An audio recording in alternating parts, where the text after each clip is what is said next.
আসসালামু আলাইকুম আঙ্কেল, ভালো আছেন? আমরা আছে যে অনলাইনে কিছু প্রশ্ন নিয়ে থাকি সাধারণ জ্ঞানের, একটু প্রশ্ন করতে পারি আপনার?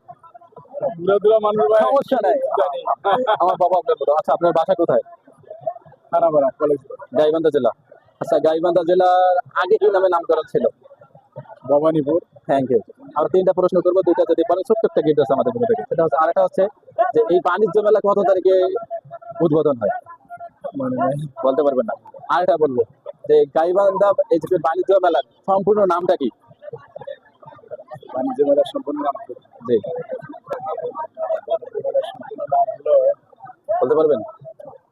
সোজা নাম তো ভাই ভুলে গেছি। Thank you. আমি আঙ্কেলকে শ্রদ্ধা জানাচ্ছি যে উনি পারছে, যে গাইবান্ধা জেলার আগের নামকরণে উনি বলতে পারছে। এটা অনেকে জানে না, অনেক পরীক্ষার মধ্যে আছে। যারা ভিডিওটি দেখবেন তাদের জন্য অনেক কাজে লাগবে, এবং যারা পারেন অবশ্যই কমেন্ট বক্সে লিখে যাবেন বাকি দুটো প্রশ্ন। তারপরেও আমরা চাচাকে বিজয়ী মনে করতেছি এবং বিজয়ী করে ছোট্ট একটা গিফট দিচ্ছি কেউ মনে করে পক্ষ থেকে। ভালো থাকবেন। আসসালামু আলাইকুম।